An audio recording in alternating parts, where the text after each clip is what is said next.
Ce film a pour objet de vous expliquer rapidement l'assemblage de ce produit. Il est également important de lire et de suivre les instructions plus détaillées données dans la brochure d'utilisation.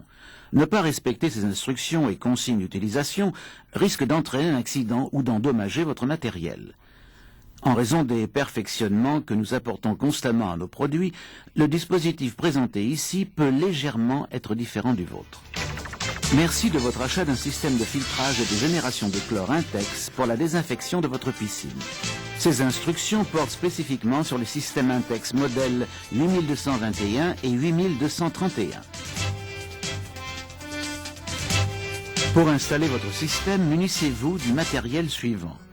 Une prise électrique de type GFCI, du sel de table acheté en sac dans un magasin de gros, un tournevis à lame plate si les tuyaux sont fixés par des colliers. Consultez le mode d'emploi pour connaître la quantité de sel nécessaire selon la taille de votre piscine. Vous pouvez aussi acheter des bandelettes de test de salinité chez votre revendeur de piscine.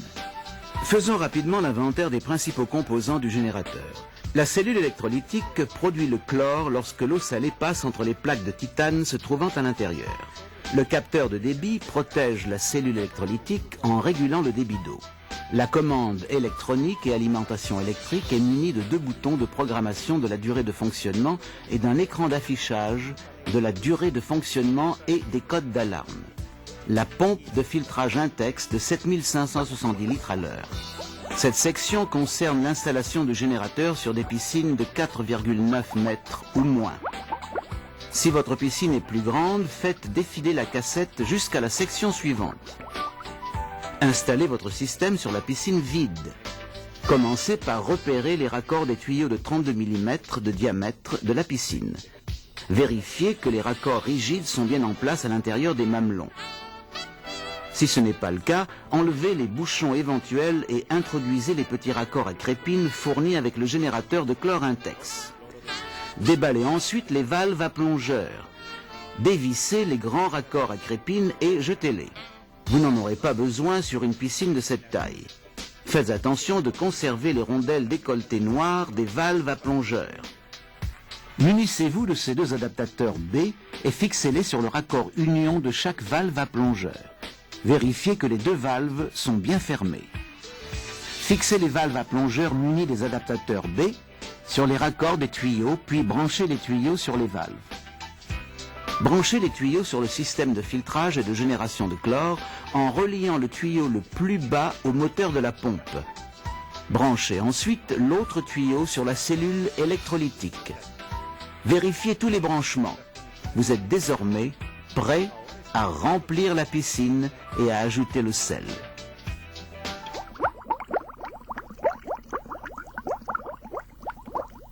Si votre piscine est déjà munie de valves à plongeur Intex, regardez si celles-ci sont filetées.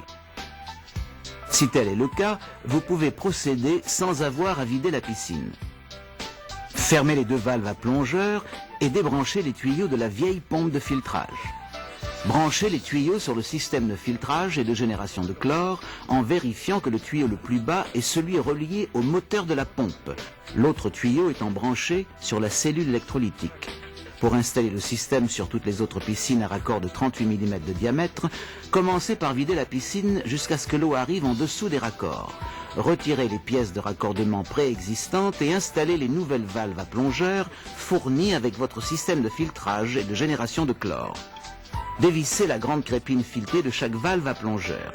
Laissez les rondelles décolletées noires sur les valves et mettez les valves de côté. Enlevez les grands écrous des raccords. Depuis l'intérieur de la piscine, introduisez les grandes crépines munies des rondelles décolletées noires à l'intérieur des trous de raccordement. Remettez les écrous à l'extérieur de la paroi.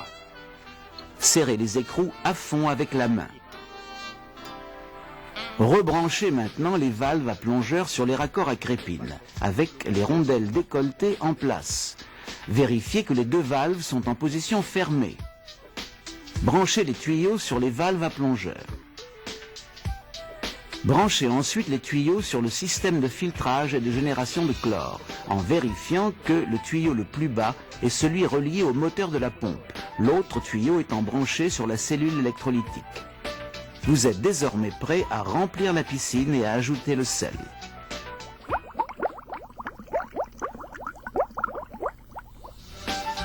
Vérifiez d'abord tous les branchements. Ouvrez maintenant les valves à plongeur. Afin de ne pas créer de poche d'air, ouvrez la valve à plongeur inférieure d'abord, puis la valve supérieure. Purgez l'air des tuyaux en suivant les instructions du mode d'emploi.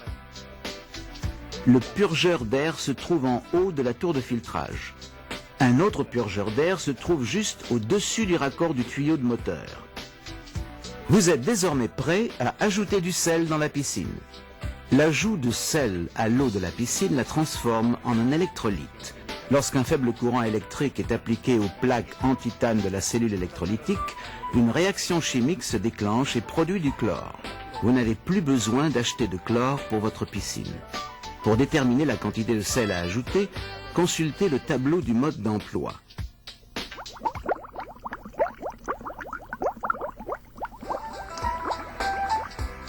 Branchez d'abord le système de filtrage et de génération de chlore sur une prise électrique de type GFCI et allumez l'appareil. La pompe de filtrage commence à faire circuler l'eau. Le générateur se trouve automatiquement en mode d'attente indiqué par le chiffre 88 sur l'afficheur. Versez le sel régulièrement autour du périmètre de la piscine. Brossez le fond pour faciliter la dissolution du sel. Ne mettez pas de sel dans l'écumoire car ceci la boucherait. Faites tourner la pompe de filtrage pendant 24 heures pour bien dissoudre le sel. Laissez le système allumé pour pouvoir programmer le générateur. La pompe continue de tourner et le générateur affiche le code 88 indiquant qu'il est prêt à être programmé. Soulevez le couvercle transparent pour programmer. Appuyez sur le bouton fléché vers le bas jusqu'à ce que vous entendiez un bip de courte durée. Puis appuyez sur le bouton fléché vers le haut jusqu'à ce que vous entendiez un bip de courte durée. Il est important de relâcher immédiatement le bouton. Recommencez à 0 si le bouton continue de biper. Le chiffre 00 s'affiche, signalant le déverrouillage de la commande. Vous êtes désormais prêt à régler le compteur horaire. Consultez le tableau du mode d'emploi afin de déterminer la durée de chloration recommandée pour votre taille de piscine. Appuyez sur le bouton fléché vers le haut pour augmenter les heures de fonctionnement, sur celui fléché vers le bas pour les diminuer. Lorsque la durée désirée est affichée, verrouillez la commande en appuyant sur le bouton fléché vers le bas jusqu'à ce que vous entendiez un bip de longue durée. Appuyez sur le bouton fléché vers le haut et maintenez-le enfoncé jusqu'à ce que vous entendiez un bip de longue durée. La commande est maintenant verrouillée et un voyant de chlore vert s'allume 5 minutes après quand la génération de chlore commence. Ce voyant reste allumé jusqu'à la fin du cycle. L'écran affiche alors le code 93. L'écran s'éteint après 1 heure de fonctionnement, indiquant que le générateur de chlore se trouve en mode économiseur d'énergie. Appuyez sur n'importe quel bouton pour afficher le code si vous le désirez. Ne débranchez pas le générateur. Celui-ci recommencera à générer du chlore 24 heures après, à l'heure originalement programmée. Si le câble électrique est accidentellement débranché, vous devez de nouveau régler l'appareil. Selon le climat, la qualité de l'eau et la fréquentation de la piscine, vous pouvez désirer faire tourner la pompe de filtrage seule une fois le cycle de génération de chlore terminé. Éteignez l'appareil et rallumez-le sans programmer le compteur horaire du cycle. Redémarrez le cycle de chlore le jour suivant à l'heure désirée. Enfin, comme avec tout système de génération de chlore, le bon équilibre chimique de la piscine est très important. Les bandelettes à 3 réactifs Intex fournis avec le générateur vous aideront à maintenir cet équilibre. Avant de pénétrer dans la piscine, vérifiez que la concentration de chlore est normale à l'aide de la bandelette fournie. Notez que l'eau paraît plus douce et plus agréable, sans l'irritation habituellement provoquée par le chlore. Vous pouvez enfin vous baigner en toute sérénité.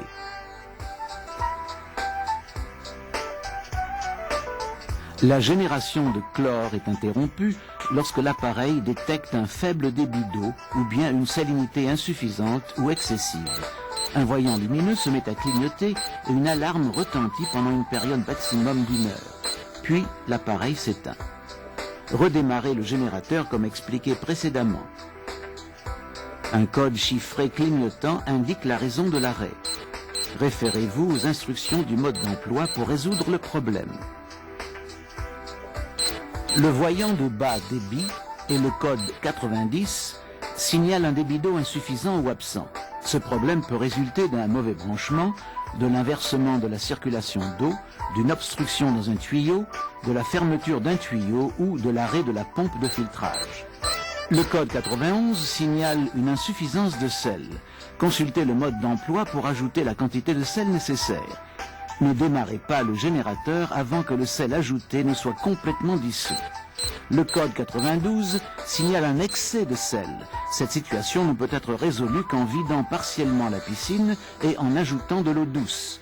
Aidez-vous d'une bandelette de test de salinité pour déterminer la quantité d'eau à ajouter.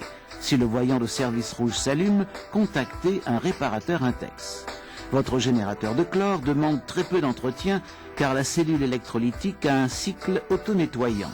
Pour des performances optimales, il est recommandé d'ouvrir la cellule tous les 3 mois et de l'inspecter et au besoin de la nettoyer. Pour cela, débranchez d'abord l'appareil, fermez les valves des tuyaux et videz ces derniers. En suivant les instructions du manuel, débranchez le capteur de débit et enlevez la cellule électrolytique. Vissez le couvercle de cellule fourni avec le générateur sur un côté de la cellule. Remplissez la cellule de vinaigre de cuisine et laissez tremper 2 à 3 heures avant de réassembler.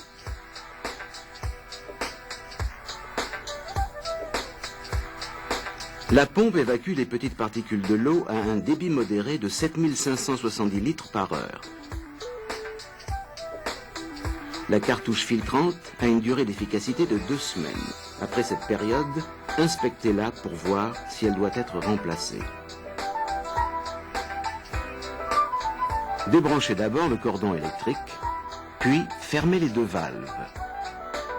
Pour faciliter le retrait du collet du boîtier du filtre, ouvrez doucement le purgeur d'air situé en haut. Retirez le collet en tournant en sens inverse des aiguilles d'une montre. Enlevez le couvercle supérieur et le couvercle du filtre, puis sortez la cartouche. Si la cartouche est sale ou de couleur marron, nettoyez-la au jet. Si ceci ne suffit pas, elle doit être remplacée. Insérez une cartouche filtrante neuve Intex, référence 59905, marquée d'un grand B. Installez la cartouche comme ceci, puis remettez le couvercle et le collet en place. Fermez le purgeur. Remontez la pompe en suivant les étapes précédentes en sens inverse. Le purgeur d'air doit être ouvert brièvement pour évacuer l'air emprisonné. Pour trouver un revendeur de pièces et d'accessoires Intex près de chez vous, veuillez visiter notre site internet à www.intexcorp.com. Amusez-vous bien dans une eau plus saine grâce à Intex, le leader des piscines hors sol.